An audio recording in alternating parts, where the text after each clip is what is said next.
कैसे हैं बच्चों आप सब लोग।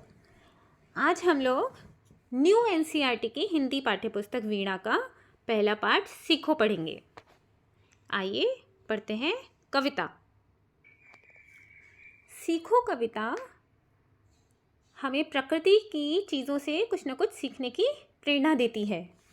तो देखते हैं, इसमें बहुत सारी प्रकृति की चीज़ें हैं, जैसे फूलों, भौरे, तरु मतलब पेड़, हवा, पानी, ये सब प्रकृति की चीज़ें हैं। प्रकृति की चीज़ों से हमें बहुत कुछ सीखने को मिलता है। जैसे हम सूरज से जगना सीख सकते हैं, ऐसे बहुत सारी चीज़ें सीखते हैं। तो आज हम कविता में पढ़ेंगे हम किस चीज़ से क्या सीख सकते हैं। चलिए पढ़ते हैं कविता। सीखो। फूलों से नित हंसना सीखो, भौरों से नित गाना, तरु की झुकी डालियों से नित सीखो शीश झुकाना। फूलों से, कवि कहते हैं कि फूलों से हंसना सीखो। देखो, जब कोई फूल खिला हुआ होता है, खिलते हुए फूल के पास जब हम जाते हैं तो हमारा मन एकदम प्रसन्न हो जाता है, एकदम हम खुश हो जाते हैं। और अगर मुरझाए फूल के पास हम जाते हैं तो हमें कैसा लगता है? बिल्कुल अच्छा नहीं लगता है। तो खिला हुआ जो फूल है वो हमेशा हंसता रहता है, और जब हम किसी हंसते हुए फूल के पास जाते हैं, खिले हुए फूल के पास जाते हैं, तो हमारा मन भी एकदम से खुश हो जाता है। तो कवि कहता है कि फूलों से हमें हंसना सीखना चाहिए, जिससे कि जब कोई लोग हमारे पास आएँ तो वो हमारी मुस्कुराहट, हमारा हंसना देख कर के उनका मन प्रसन्न हो जाए। भौरों से नित गाना। भौरे जब भी एक फूल के पास मंडराते हैं तो लगातार एक गाना सा गाते रहते हैं। तो भौरा होता है एक काला रंग का कीड़ा जो फूलों के पास मंडराता रहता है, और जब भी वो फूलों के पास मंडराता है उसका नेक्टर चूसने के लिए, तो वो एक गाना सा गाता रहता है। तो कवि कहते हैं भौरों से गाना सीखना चाहिए। तरु की झुकी डालियों से नित सीखो शीश झुकाना। तरु कहते हैं वृक्ष को, वृक्ष यानी पेड़। पेड़ की डाली जो होती है, डाली मतलब ब्रांच, उस डाली पे जब फूल लग जाते हैं, फल लग जाते हैं, तो वो थोड़ी सी झुक जाती है, धरती की तरफ भारी हो जाती है तो वो झुक जाती है। अब उन झुकी डालियों से हमें शीश झुकाना सीखना चाहिए। शीश झुकाना का अर्थ होता है विनम्र बनना। विनम्र मतलब पोलाइट, हम्बल, गुस्सा नहीं करना, चिड़चिड़ाना नहीं है, हमेशा खुश रहना है, और हम्बल पोलाइटली अच्छे से बात करनी है दूसरों से, तो उसको बोलते हैं विनम्र बनना। तो विनम्र बनना मतलब शीश झुकाना।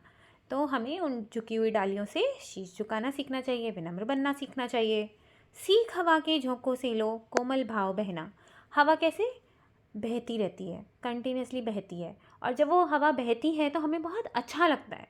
तो ऐसे ही कवि कहते हैं कि हवा के झोंकों से, हवा के बहाव से हमें यह सीखना चाहिए कि हमें सॉफ्टली बहना है। हमारे मन में जो विचार आते हैं, हमारे मन में जो भाव आते हैं, वो पॉजिटिव होने चाहिए, वो अच्छे होने चाहिए, निर्मल होने चाहिए। दूध तथा पानी से सीखो मिलना और मिलाना। दूध और पानी का स्वभाव कैसा होता है, उसको आप किसी भी चीज़ के साथ घोल सकते हो, मिला सकते हो। तो हमें दूध और पानी से क्या सीखना है कि हमें आपस में, समाज में मिलजुल कर रहना है, मिलना सीखना है और मिलाना सीखना है। ठीक है। समाज में बहुत सारे लोग होते हैं, हमें भेदभाव नहीं करना चाहिए, उनके साथ मिलजुल कर रहना चाहिए, लड़ाई नहीं करनी चाहिए। सूरज की किरणों से सीखो जगना और जगाना। जब सूरज निकलता है तो एक नई सुबह हो जाती है, नई शुरुआत होती है। रात को सब लोग सो जाते हैं, और जब रात के अंधेरे के बाद एक नई किरण आती है धरती पर, सूरज की पहली किरण आती है, तो फूल, पौधे, पक्षी, इन मनुष्य सब लोग उठ जाते हैं, सब लोग जग जाते हैं और अपने दिन की नई शुरुआत करते हैं, खुश हो जाते हैं, मन में अच्छा भाव आने लगता है ना। हम भगवान जी को थैंक यू बोलते हैं हमें एक नया सुबह, नया दिन देने के लिए। तो सूरज की किरणों से हमें जगना और जगाना सीखना चाहिए। लता और पेड़ों से सीखो सबको गले लगाना। लता कहते हैं बेल को। बेल यानी कि ऐसा पौधा जिसका तना बहुत कमज़ोर होता है, जो अपने आप खड़ा नहीं हो सकता, उसको खड़े होने के लिए किसी सपोर्ट की ज़रूरत पड़ती है। तो अगर हम लता के ऊपर या पेड़ों के ऊपर कोई भी चीज़ रख दें, कोई डंडी डाल दें, तो वो लता उस डंडी को भी अपने साथ लेकर के ऊपर बढ़ती है। तो हमें लता और पेड़ों से सीखना चाहिए कि हमें समाज में जितने भी लोग हैं सबको अपनाना है, अपना बनाना है, और अपना बनाते हुए उनको आगे बढ़ाना है। तो लता और पेड़ों से हमें सबको गले लगाना सीखना चाहिए। दीपक से सीखो जितना हो सके अंधेरा हरना। पृथ्वी से सीखो प्राणी की सच्ची सेवा करना। इन पंक्तियों में कवि कहते हैं कि दीपक से हमें अंधेरा हरना सीखना चाहिए। दीपक क्या होता है? जो मिट्टी का दिया होता है, जो हम दिवाली पे जलाते हैं या फिर भगवान के सामने पूजा करने के लिए जलाते हैं, उसको बोलते हैं दीपक। जब हम दीपक को जला देते हैं तो अगर कमरे में अंधेरा होता है, वो अंधेरा दूर हो जाता है, रोशनी हो जाती है। अंधेरे में अगर हम दीपक जलाते हैं तो रोशनी फैल जाती है, सब जगह प्रकाश हो जाता है।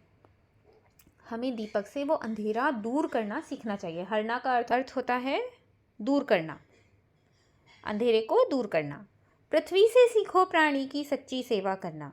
पृथ्वी मतलब धरती। धरती से हमें प्राणी मतलब जीव, प्राणियों की सच्ची सेवा करना सीखना चाहिए। सच्ची सेवा करना, बिना स्वार्थ के दूसरों की मदद करने को हम सच्ची सेवा करना कहते हैं। तो हमें बिना स्वार्थ के, हमें अपने बारे में नहीं सोचना है, हमें दूसरों के बारे में सोच करके उनकी मदद करनी है। तो हमें ये चीज़ कौन सिखाता है? पृथ्वी सिखाती है। पृथ्वी यानी कि धरती, ज़मीन हमें ये चीज़ सिखाती है। जलधारा से सीखो आगे जीवन पथ में बढ़ना। जलधारा कहते हैं जल के बहाव को, पानी के बहाव को। पानी का बहाव कैसा होता है? नदी जब बहती है तो पानी आगे की तरफ बहता चला जाता है, रुकता नहीं है कहीं। आप पत्थर भी अगर साइड में आते हैं, आप पत्थर भी उसमें डालो तो भी वो बहता चला जाता है और उनको सबको अपने साथ लेकर के बह जाता है। यही हमें जलधारा सिखाती है। हमें जलधारा सिखाती है अगर हमारे पथ में, हमारे रास्ते में कुछ भी कठिनाई आती है या मुश्किलें आती हैं तो हमें उन मुश्किलों से डर करके रुकना नहीं है, हमें उन मुश्किलों का सामना करके आगे बढ़ते जाना है। तो जीवन पथ में आगे बढ़ना हमें कौन सिखा रहा है? जलधारा। धुएं से सीखो हरदम ऊंचे ही पर चढ़ना। धुआं क्या होता है? जब हम किसी चीज़ को जलाते हैं तो धुआं निकलता है। वो धुआं हमेशा ऊपर की तरफ जाता है, कभी भी नीचे नहीं आता। अगर ऊपर दीवार होगी तो भी वो धुआं खिड़की से निकल के बाहर ऊपर चला जाएगा, बट कभी भी धुआं नीचे नहीं आता है। तो धुआं हमें सिखाता है हमेशा हमारी जीवन में हमें उन्नति करनी चाहिए, हमें आगे बढ़ना चाहिए, कभी भी नीचे की तरफ नहीं आना चाहिए। सीढ़ी पे ऊपर चढ़ना नहीं, उन्नति मतलब अपने एम को, अपने लक्ष्य को पाने के लिए आगे बढ़ना। तो हमें धुआं क्या सिखाता है? धुआं सिखाता है हमें हमेशा जीवन में उन्नति करनी चाहिए। ऊंचे ही पर चढ़ना का मतलब होता है उन्नति करना। ये सब मुहावरे हैं। ऊंचे ही पर चढ़ना, सबको गले लगाना, शीश झुकाना, ये सब मुहावरे हैं। मुहावरे मैं आपको तब बताऊंगी जब हम इसके बारे में और डिटेल में आगे पढ़ेंगे। अभी हमने कविता को पढ़ा, कविता को अच्छे से सीखा। इस कविता के जो कवि हैं उनका नाम है श्रीनाथ सिंह। श्रीनाथ सिंह एक बहुत अच्छे लेखक हैं, एक बहुत अच्छे रचनाकार हैं जिन्होंने ये कविता लिखी है। चलिए अब हम पाठ सीखो के नोट्स देख लेते हैं और थोड़ा सा उसको और अच्छे से समझते हैं। उसके क्वेश्चन आंसर्स करेंगे, शब्दार्थ करेंगे, उसमें पर्यायवाची शब्द करेंगे, देखते हैं क्या क्या व्याकरण है उसकी, और एनसीईआरटी के क्वेश्चंस। पाठ 1 सीखो। सबसे पहले हमने इसमें कवि का नाम बताया है, कवि हैं श्रीनाथ सिंह। पाठ से हमें क्या शिक्षा मिलती है? पाठ से हमें यह शिक्षा मिलती है कि हमें प्रकृति की चीज़ों से कुछ न कुछ सीखना चाहिए और हमारे जीवन में यह कविता प्रकृति के महत्व को बताती है। अब हम शब्दार्थ देखते हैं।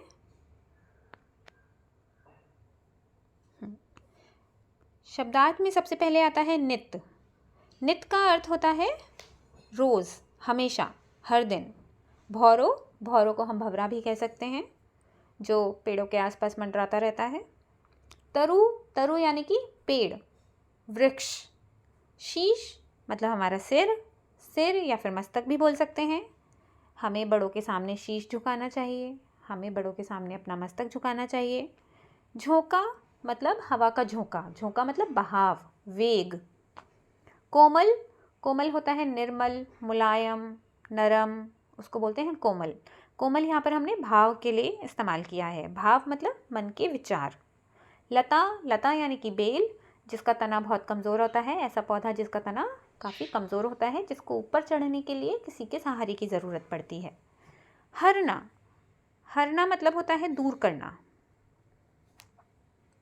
भगवान सबके कष्टों को हर ले मतलब दूर कर दे।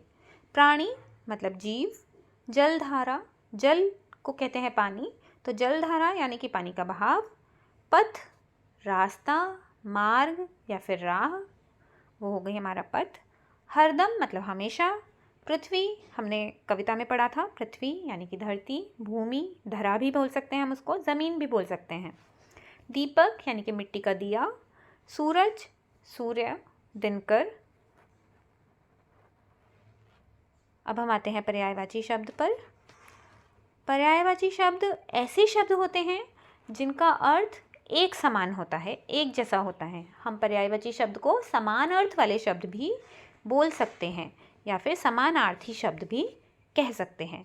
तो अगर एग्ज़ाम में समान अर्थ वाले शब्द लिखो या समानार्थी शब्द लिखो या पर्यायवाची शब्द लिखो तो घबराना नहीं है, पर्यायवाची शब्द लिख देना है, ठीक है।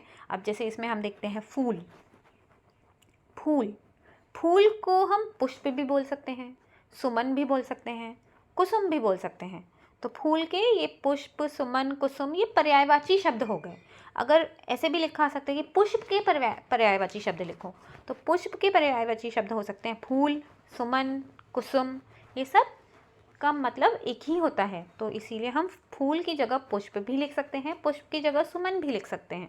तो ये सब फूल के पर्यायवाची शब्द हो गए। ऐसे ही और देख लेते हैं, जैसे कि पेड़। पेड़ को हम वृक्ष भी कहते हैं, तरु कहते हैं, विटप भी कह सकते हैं। हवा, हवा यानी कि पवन, वायु, समीर, अनिल। पानी मतलब जल, नीर, वारी। सूरज को हम सूर्य कहते हैं, रवि कहते हैं, दिनकर भी बोलते हैं, क्योंकि जब सूर्य उदय होता है तो दिन निकल आता है, तो हम इसको दिनकर बोल सकते हैं। भास्कर भी कहते हैं। धरती हमने कविता में भी पढ़ा था, अभी हमने ऊपर भी शब्दार्थ में पढ़ा। धरती यानी कि पृथ्वी, भूमि, धरा या ज़मीन। विलोम शब्द, विलोम शब्द क्या होते हैं?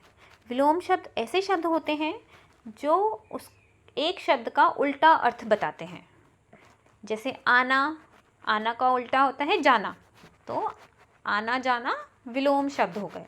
तो अगर पूछा जाएगा आना का विलोम शब्द लिखो तो जाना, और जाना का विलोम शब्द लिखो तो आना। तो एक दूसरे से जो उल्टा अर्थ देते हैं उनको हम विलोम शब्द बोलते हैं। विलोम के अलावा हम इसको विपरीत शब्द भी बोल सकते हैं। विपरीत या फिर विपरीतार्थक, विपरीतार्थक शब्द भी बोल सकते हैं। तो अगर कहीं पर लिखा है उल्टा अर्थ देने वाले शब्द लिखो या विलोम शब्द लिखो या विपरीतार्थक शब्द लिखो या विपरीत शब्द लिखो तो घबराना नहीं है, हमें उठा करके ऑपोजिट्स लिख देने हैं। जैसे हंसना का रोना, नित का कभी नहीं, झुकाना, उठाना, सुख, दुख, सच्ची, झूठी, अंधेरा, उजाला, कोमल, कठोर, जगना, सोना, आगे, पीछे, चढ़ना, उतरना। ये हो गए हमारे विलोम शब्द। आगे चलते हैं, इसके बाद आते हैं तुकांत शब्द। तुकांत शब्द क्या होते हैं? इंग्लिश में जिनको हम राइमिंग वर्ड्स बोलते हैं वही हमारे तुकांत शब्द होते हैं।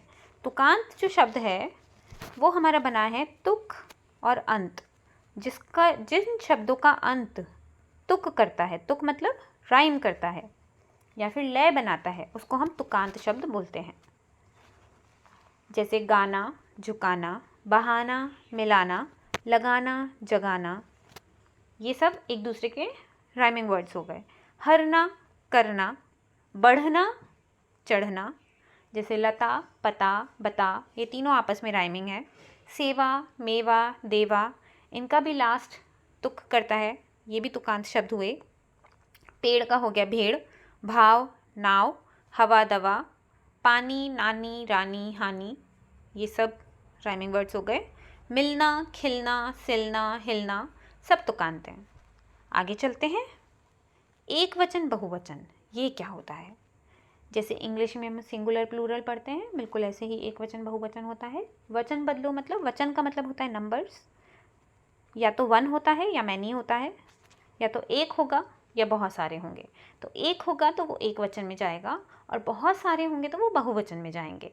तो जब हम एक चीज़ के बारे में लिखते हैं, एक चीज़ का नाम लिखते हैं, तो वो एक वचन होता है, और जब हम उसी को मैनी बना देते हैं, बहुत सारे बना देते हैं, तो वो बहुवचन हो जाते हैं। जैसे एक फूल, बहुत सारे, अगर बहुत सारे फूल देखोगे तो आप कैसे बोलोगे? फूलों।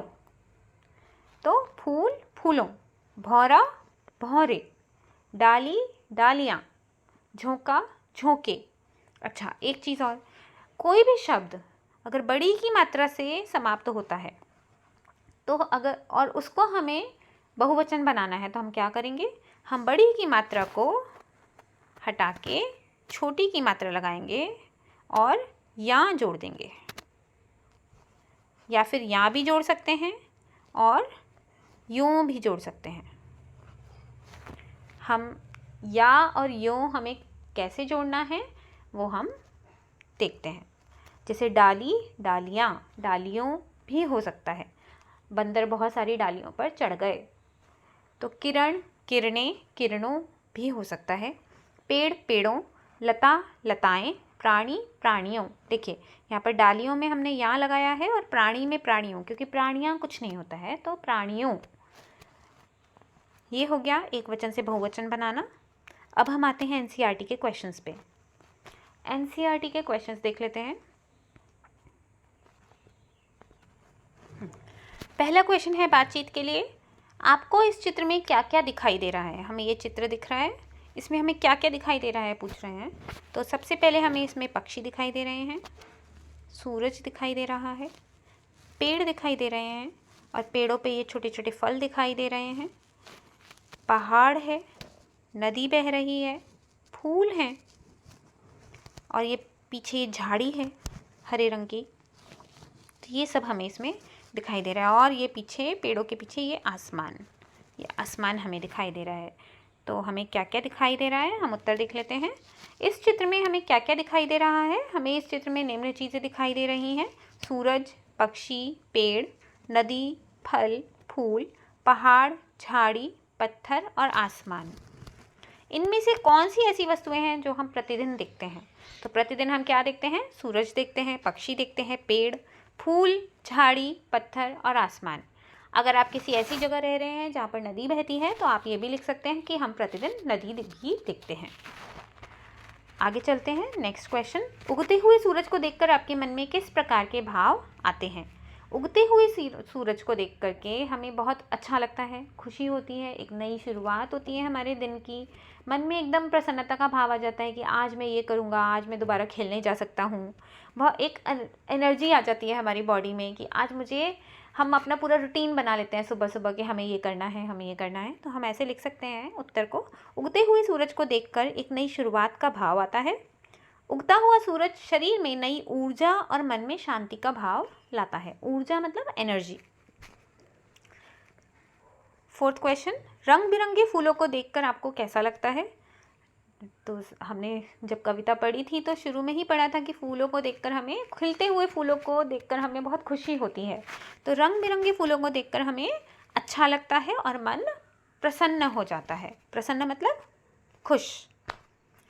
नेक्स्ट आता है कविता की बात, किससे क्या सीखें।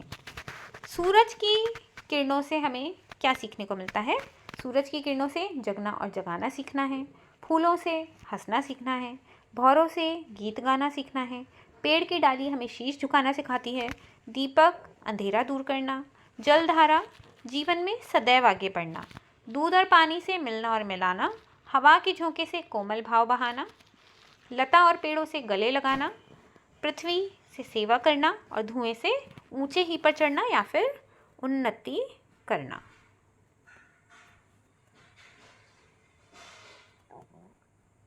ठीक है, ये हमें धुएं से सीखना है। कविता में किससे सीखने की बात आपको सबसे अच्छी लगी। हमें कविता में बहुत सारी चीज़ों से बहुत कुछ सीखने को मिला है। तो आप अपने मन से ये आंसर लिख सकते हैं।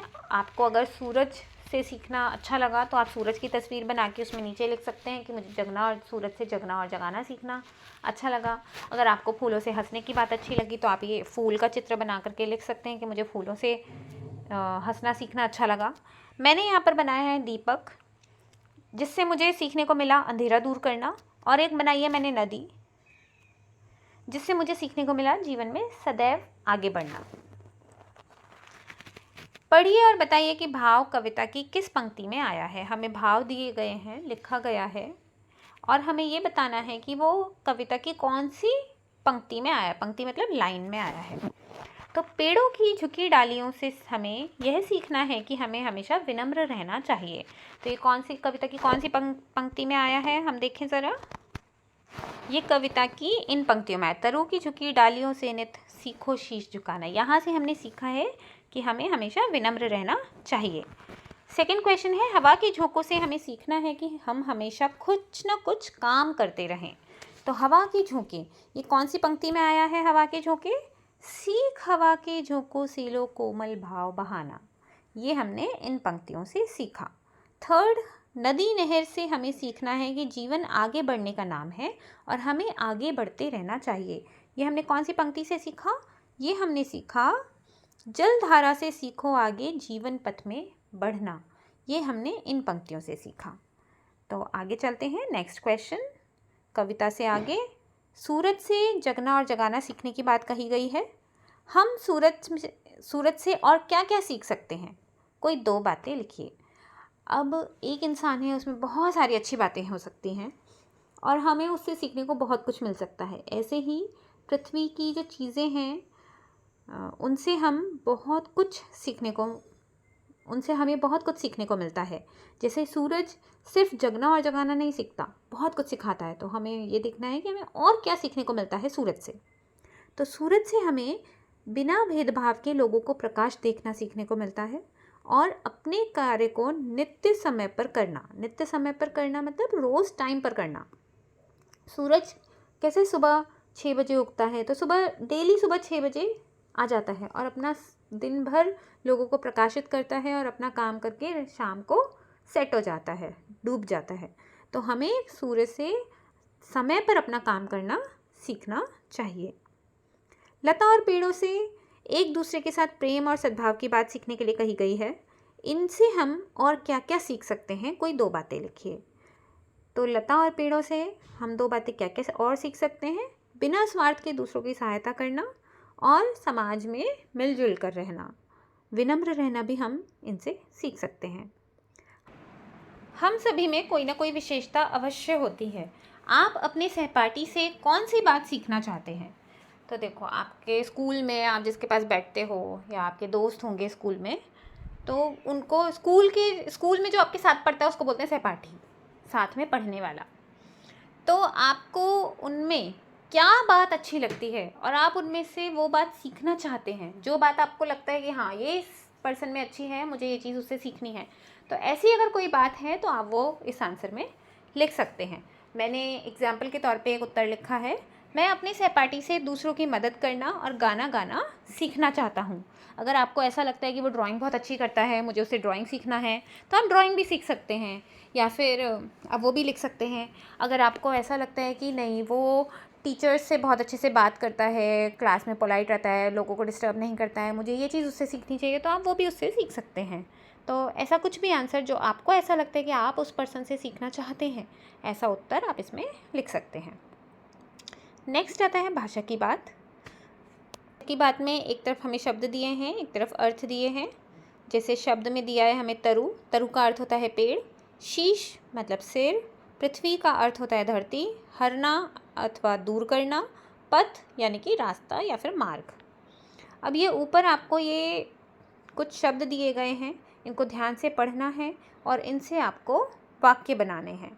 तो अब हम वाक्य बनाना सीखते हैं। जैसे तरु से, मेरा दोस्त थक कर तरु की छाया के नीचे बैठ गया।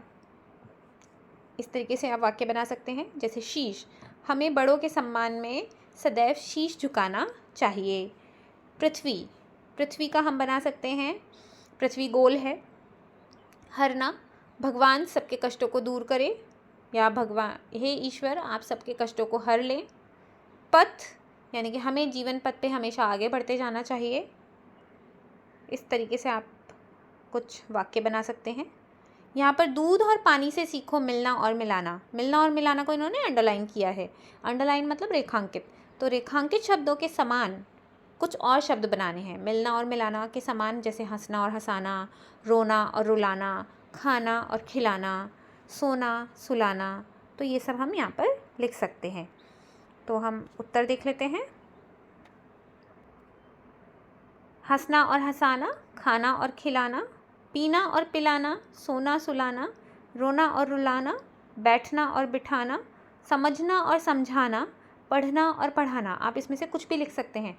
और अपने मन से आपको कुछ समझ में आ रहा है तो आप वो भी लिख सकते हैं। इसमें कोई भी आप क्रिया डाल सकते हैं, क्रिया मतलब काम वाला शब्द डाल सकते हैं और उससे खुद करना और दूसरों को कराना लिख सकते हैं। करना या कराना भी लिख सकते हैं।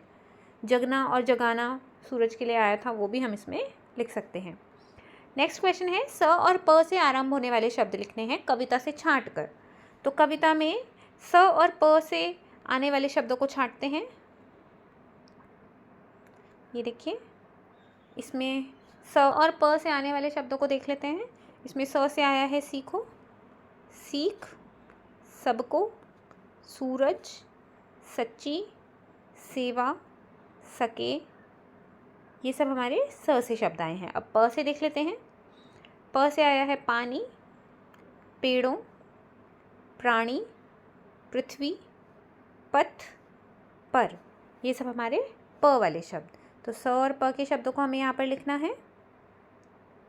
इसके बाद आता है बूझो तो जाने। बूझो तो जाने होता है पहेली। कोई भी एक कुछ पंक्तियाँ दी जाएंगी और आपको कहा जाएगा दिमाग लगाओ, दौड़ाओ और कुछ उसका आंसर निकाल के बताओ। तो ऐसे कुछ दो पहेलियाँ दी गई हैं यहाँ पर। पहली पहेली है, एक फूल एक फल है भाई, दोनों मिलकर बनी मिठाई। एक फूल का नाम है और एक फल का नाम है, दोनों नामों को अगर हम जोड़ दें तो मिठाई का नाम बन जाता है। ऐसा कोई नाम हमें बताना है। तो इसका उत्तर होगा गुलाब जामुन। गुलाब एक फूल है और जामुन एक फल है। तो इन दोनों को जब हम मिला देते हैं तो गुलाब जामुन एक मिठाई का नाम बन जाता है। ऐसे ही दूसरी पहेली है, बिन बाल की पूंछ लिए वह भाग रहा है, सब सोते हुए रात भर जाग रहा है। काट काट कर कागज कपड़े खुश होता है और धरातल के नीचे घर में सोता है। धरातल मतलब धरती के नीचे। तो रात भर कौन जगता है, कौन परेशान करता है और कौन कागज कपड़े काट के खुश होता है, कुतर देता है। तो ऐसा एक ही जीव हमारे घर में आता है कभी कभी, जैसे चूहा। चूहा रात भर जगता है, सोने नहीं देता है। जैसे ही हम लोग सो जाते हैं, इधर उधर छुप करके, कोनों कोनों में छुप करके कागज़ ढूंढता है, कपड़े ढूंढता है और उनको कुतर के चला जाता है। तो इसका उत्तर हो गया चूहा।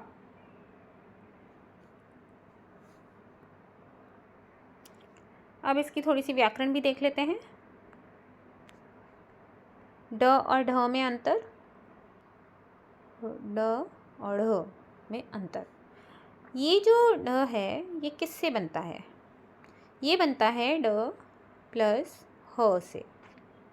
जब हम इन दोनों को मिला के बोलते हैं, साउंड आती है, आवाज़ आती है हमारे मुंह से, तो वो इसकी साउंड होती है, ड की। जैसे पढ़ना, ड़, पेड़ा, कूड़ा, कढ़ाई, लड़का, चूड़ी, लड़ाई, तो ये ड़ मतलब ड प्लस ह, ड। ऐसे ही ढ बनता है ढ प्लस ह, ढ। पढ़ना, टेढ़ा, बूढ़ा, कढ़ाई, लुढ़का, लुढ़कना, चढ़ी, पढ़ाई। तो ये ड और ढ में अंतर है। सबसे इम्पॉर्टेंट अंतर ये है कि जो ये ड वाले शब्द हैं और ये ढ जो वर्ण है, ड और ढ जो वर्ण है, वो कभी भी किसी भी शब्द के प्रारंभ में, शुरू में नहीं आता है। इससे कोई भी शब्द शुरू नहीं होता है। ये शब्द हमेशा बीच में या फिर अंत में आते हैं, शब्दों के अंत में आते हैं ये वाले वर्ण, शुरू में नहीं आते हैं। लेकिन ड और ढ, ये इनसे शब्द शुरू भी हो सकता है, ये शब्द के बीच में भी आ सकते हैं और ये शब्द के अंत में भी आ सकते हैं। तो शब्द जब भी शुरुआत में आएगा ये वाला वर्ण, तो हम नुक्ता नहीं लगाएंगे। नुक्ता कहते हैं डॉट को, जो हम इसके नीचे लगाते हैं। तो जब भी शुरुआत में आएगा तो हम नुक्ता नहीं लगाएंगे। बिना नुक्ते वाले जो ड और ढ होते हैं उनसे शब्द की शुरुआत हो सकती है, लेकिन नुक्ते वाले जो ड और ढ होते हैं उनसे शब्द की शुरुआत नहीं हो सकती है। तो अभी हम देख लेते हैं, जैसे ड से डरना, डाल, डमरू, लेकिन यहाँ पर ड़ है। तो पेड़, कपड़े, बड़ा, ढ ढक्कन, ढेर, ढोलक, ढ़ सीढ़ी, बाढ़, पढ़ना। आप जितना इन शब्दों को पढ़ेंगे उतना आपको इनमें अंतर समझ में आ जाएगा। तो ये थी पाठ सीखो की व्याकरण और एनसीईआरटी के क्वेश्चंस। पूरा हमने यहाँ पर समझा। अब मिलते हैं नेक्स्ट लेक्चर में, तब तक के लिए थैंक यू।